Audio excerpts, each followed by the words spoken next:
আসসালামু আলাইকুম। আজকে আপনাদের সাথে একটি নতুন রেসিপি নিয়ে হাজির হয়ে গিয়েছি।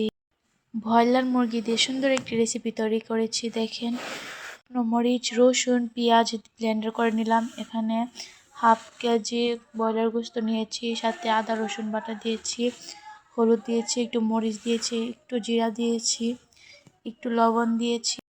এখন দিয়ে দিব 1 চিল লেবুর রস,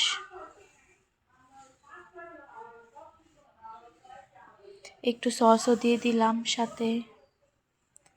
এখন ভালোভাবে ম্যারিনেট করে রাখবো 10-15 মিনিট। এভাবে ভালোভাবে মিশিয়ে রেখে দিব ম্যারিনেট হওয়ার জন্য।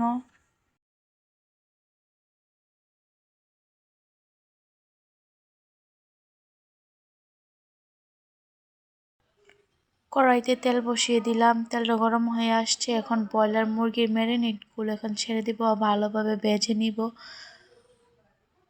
সুন্দরভাবে। এখন আলুগুলো একটু হলুদ মরিচ দিয়ে মাখিয়ে নিব, মাখিয়ে তারপর রেখে দিব। এই তো আমাদের ব্রয়লার মুরগি প্রায় হয়ে আসছে। এই যে দেখেন, ভালোভাবে ভাজা ভাজা হয়ে আসছে। এখন এগুলো তুলে নিব।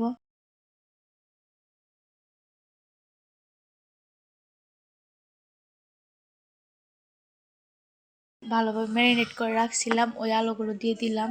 এগুলো ভালোভাবে ভেজে নিচ্ছি। ভাজা হওয়ার পর আমরা এগুলো তুলে নিব। এখন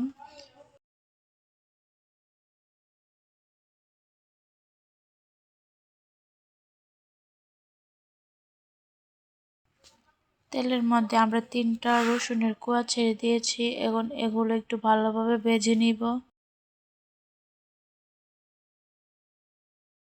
একটু ভাজা ভাজা হয়ে আসছে। এখন পেঁয়াজ কুচি ছেড়ে দিব এখানে।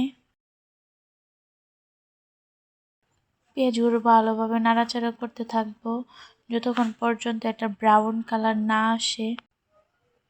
খেয়াল রাখবেন পেঁয়াজ যেন পুড়ে না যায়, পুড়ে গেলে কিন্তু এটা স্বাদ পাওয়া যাবে না। এখন আমরা পরবর্তী স্টেপ হচ্ছে, আমরা তখন পেঁয়াজ আর শুকনো মরিচ ব্লেন্ডার করে রাখছিলাম, ওইটার বাটা এখন দিয়ে দিচ্ছি এখানে। এটা দিয়ে ভালোভাবে নেড়েচেড়ে নিচ্ছি। একটু পানিও দিয়েছি যাতে পেঁয়াজটা লেগে না যায়, ভালোভাবে কষানো যায় তাই।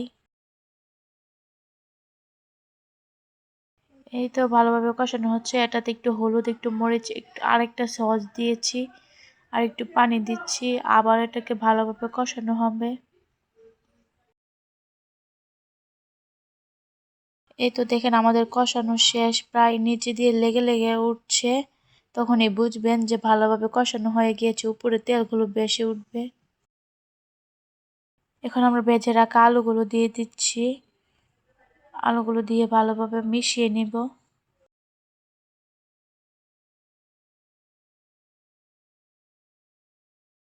এখন দিয়ে দিব ভেজে রাখা মুরগিগুলো। এটিও ভালোভাবে মিক্স করে নিচ্ছি। সুন্দর মশলা, একটু লবণ কম হয়েছিল তাই আমি একটু লবণও দিয়ে দিয়েছি স্বাদ মতো। আপনারা আপনাদের স্বাদ মতো দিয়ে দিবেন।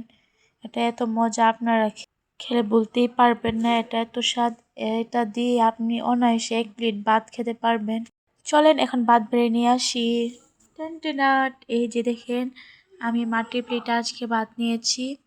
দেখেন কি সুন্দর কালার আসছে, জাস্ট দেখেন। এত মজা হয়েছিল কি বলবো, আপনারাও ট্রাই করতে পারেন এটা। ট্রাস্ট মি, বিশ্বাস করেন, আপনারা খেলে আপনারাও বুঝতে পারবেন যে অনেক মজা হয়েছে। আমি সাথে আরেকটা ভাজা মাছও নিয়ে নিয়েছিলাম। এই তো সুন্দরভাবে আজকে দুপুরে রান্নাটা শেষ করে গরম গরম ভাত দিয়ে এরকম একটা তরকারি হলে আর কি লাগে। এই তো গরম গরম ভাত আর ভাজি দিয়ে সুন্দরভাবে দুপুরের খানাটা সেরে ফেল। সবাইকে অসংখ্য ধন্যবাদ ভিডিওটি দেখার জন্য, এবং পরবর্তী ভিডিওতে আপনাদের সাথে দেখা হবে। টাটা।